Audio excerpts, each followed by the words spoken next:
Así son las opiniones que nos importan.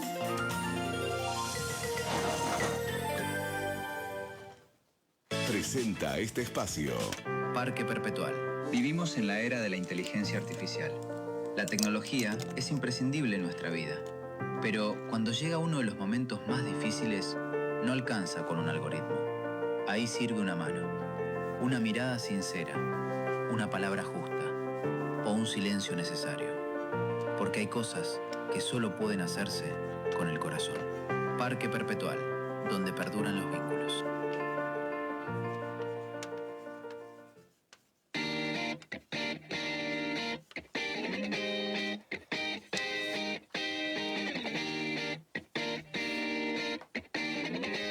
Hay mucha expectativa por lo que va a ocurrir mañana, día de alegatos en el jury a los fiscales del caso Dalmazo y lo que pueda suceder cuando 24, 48 horas después se conozca el fallo de ese jury. Voy a saludar a la doctora Luciana Caminal, abogada, defensora del fiscal Javier Di Santo. Doctora, un gusto. Guillermo Jeremía, el programa Así son las cosas de Río Cuarto la saluda. ¿Cómo le va? Hola, ¿qué tal? Buenos días. Muchas gracias por tenerme en este espacio. Al contrario, gracias a usted por atendernos. Bueno, ¿ya tiene construido su alegato para mañana, doctora? Sí, por supuesto. Creo que todos los abogados de las distintas defensas, una vez que ha terminado el proceso, en realidad la parte de audiencias, el 27 de abril, tenemos una idea bastante clara de qué es lo que vamos a plantear en los distintos alegatos en el día de mañana. Bueno, sin revelar la clave de su argumento, pero ¿por dónde va a transitar su ponencia, doctora? Bueno, nosotros de alguna manera lo que vamos a plantear es que más allá del contenido de las distintas audiencias, la resolución del proceso tiene que centrarse en aquello que ha sido materia de acusación, eso es lo que hace en definitiva el derecho de defensa, y es en lo que las defensas hemos trabajado en la construcción argumental y probatoria, y que acredita en definitiva lo que nosotros siempre sostuvimos desde un primer momento, que es que no ha habido negligencia grave ni mal desempeño en la actuación de Javier Di Santo en el marco de la causa de Nora Dalmazo. Doctora, ¿le preocupan más los elementos extra jury que lo que sucedió en las audiencias? ¿Puede pesar más eso a la hora de resolver la situación de los fiscales en general y de su defendido en particular? Nosotros lo que sostenemos y hemos sostenido siempre es que más allá de la connotación política de este proceso, que es propia de la intervención de un órgano político, en donde tenemos a un representante del Tribunal Superior de Justicia, a abogados y a un ingeniero, es que este proceso no puede transitar en una anomia absoluta, es decir, la ley marca el contenido, la ley marca lo que hace a la posibilidad de destituir o no a un fiscal, y esa ley está actualmente en la Constitución de la provincia. Entonces, las causales objetivas que tiene la Constitución son las que se deben verificar. En procesos de esta naturaleza, en ninguna circunstancia puede darse que la decisión sea absolutamente política, porque esto implicaría de alguna manera abrir una puerta a que el Poder Legislativo avance de manera, vamos a decir, fuera de la ley o a través de un mero voluntarismo sobre quiénes son los fiscales que están designados por el Poder Judicial, ¿no? Y cuya designación responde a procesos complejos en donde hay un proceso de selección, hay exámenes, entrevistas, etcétera. Es decir que si bien la Constitución habilita el control entre poderes, ese control entre poderes no puede implicar que el Poder Legislativo excluya por un mero voluntarismo a quienes han sido designados en el marco de la ley para intervenir en el Poder Judicial. A mí me sorprende en ese sentido lo que usted dice, que da la impresión que el jury transitó por elementos lo suficientemente de peso como para desacreditar las acusaciones, pero sin embargo cuando uno dialoga y escucha a algunos actores de la política provincial, hablan de mucha incertidumbre respecto de la resolución. ¿A usted le preocupa eso? Mire, como le digo, a ver, incertidumbre va a haber siempre en estas cuestiones, no hay una resolución dada, no se sabe qué es lo que va a resolver el jurado de enjuiciamiento, pero si la resolución fuera estrictamente jurídica, que es en definitiva lo que correspondería en este caso, no hay elementos para la destitución, desde ningún punto de vista, ninguno. Ujú.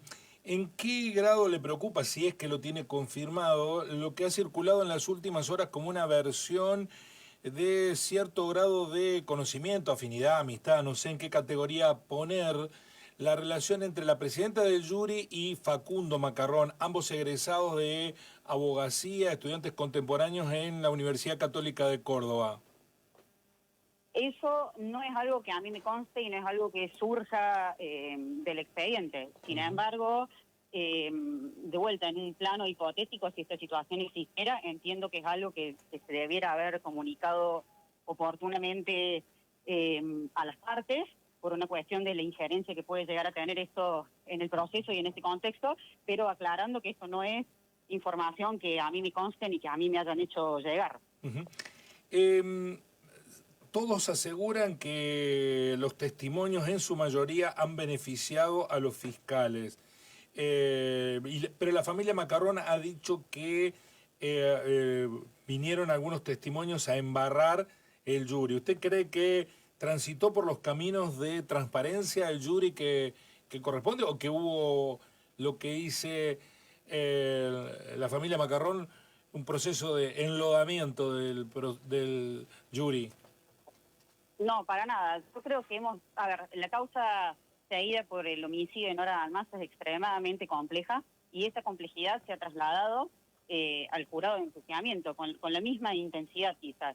Cada uno de los testimonios que se han rendido en este proceso han servido para, de alguna manera, dar luz a lo que ha sucedido en la causa, y la complejidad de estos testimonios y la variación en las hipótesis que presentan estos testimonios no es más que el reflejo de aquello con lo que cada uno de los distintos funcionarios del Poder Judicial se ha encontrado.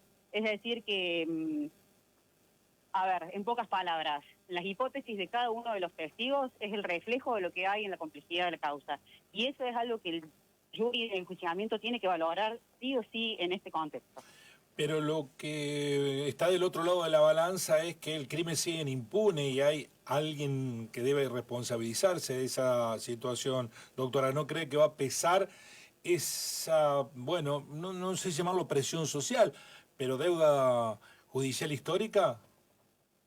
De alguna manera me parece que es importante tener en claro que las resultas de este jurado de enjuiciamiento no tienen ninguna relación con la posibilidad o no de esclarecer el crimen que tenemos no resuelto en este momento con respecto a la señora Nora Dalmazo.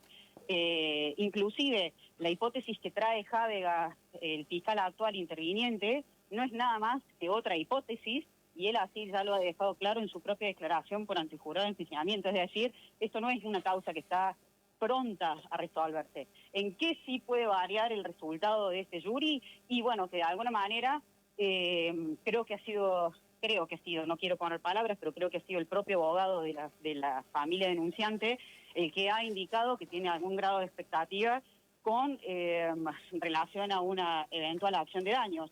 Es decir, de alguna manera lo que se puede anticipar en este contexto es que la destitución de los 3 fiscales, de 1, de 2 o de la cantidad que sea, sí podría funcionar como un terreno fértil a los fines de pensar en una eventual acción en contra del Estado por responsabilidad del Estado en función de este contexto. Sí, eso parece lo suficientemente claro, ¿no? Que hay un afán de lucro, que no quiere decir que esto no admita que la familia tiene todo el derecho de reclamar por lo que ha sucedido, pero ¿le sorprende que los mismos que antes orientaban la sospecha hacia Rohrer ahora lo hagan hacia Bársola, doctora? Y son de alguna manera posiciones llamativas. El énfasis que ha puesto la familia en la posibilidad de que Rohrer hubiera cometido este hecho delictivo ha sido reciente. Creo que la última mención al respecto es de 2024, es decir, como indico, es una causa compleja en donde hay múltiples hipótesis criminales y la de Bársola es una más, nada más. O sea, no hay una condena a su respecto, no se le puede tratar como si él fuera penalmente responsable de un hecho ilícito en este momento, no hay nada más que una hipótesis criminal y en esa situación está el proceso ahora. Y para finalizar, estamos dialogando con la abogada Lucía Caminal, defensora del fiscal Javier Di Santo. La suerte de los fiscales está atada, digo, si se salva uno, se salvan todos, o puede haber resoluciones individuales? En esto han hecho una acumulación de procesos, pueden darse resoluciones individuales, no obstante lo cual no hay elementos en este momento que impliquen la posibilidad cierta de que se tenga por acreditada la existencia de negligencia o mal desempeño en ninguno de ellos, a hoy con los elementos que hay en la causa. Doctora, ¿cómo ofrece la secuencia que empieza mañana su temporalidad? Mañana es el día exclusivo de todos los alegatos de los 3 abogados y después Sí, perdón.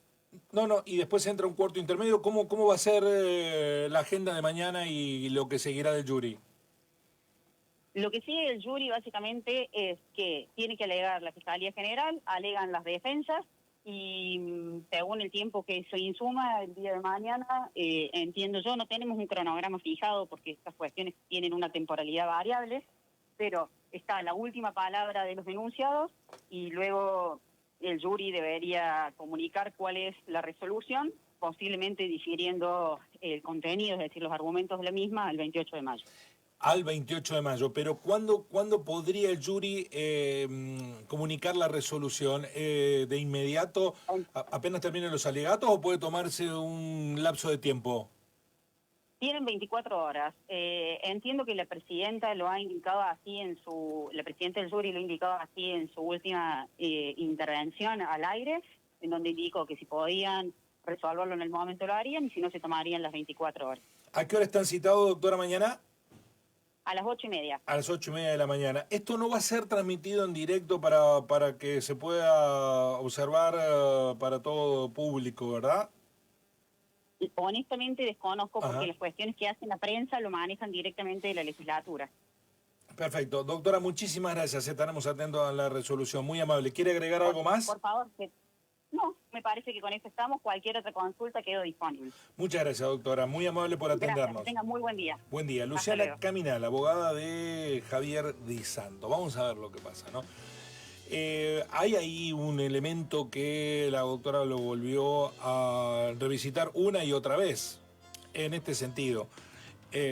Si fuera por los elementos constitutivos del propio proceso, no hay manera de imputarle mala praxis a los fiscales. Pero claro, aquí la propia abogada lo describe. Es un proceso político, que operan otros elementos que vamos a ver qué peso tienen en la sociedad, ¿no? Son agendas políticas que trascienden. Miren, yo voy a linkearlo con lo del caso Dagatti, Alicio Dagatti.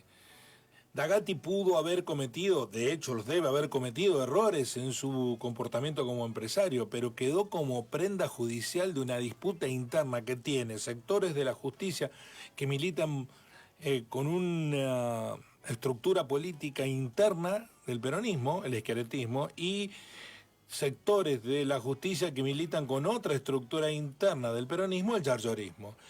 Y la prenda de disputa fue Dagatti. Insisto, esto no implica creer que Dagatti es inocente de responsabilidades que se les indican, ¿no? Porque a los problemas judiciales en la provincia de Córdoba tienen los problemas también con las investigaciones federales que derivaron de la acción judicial inicial. Ahora, que todo el mundo sabe que esto ocurre, que todo el mundo no lo cuente es otra cosa. Pero que todo el mundo sabe que hay una disputa judicial interna entre sectores del peronismo, salta a la vista. Que pasa con Dagatti y pasa con el jury. Por eso también el jury está en zona de incertidumbre por esta cuestión. Porque se están cocinando asuntos que no están saliendo a la luz. Con el caso Dagatti pasó. Y está pasando también con el jury a los fiscales.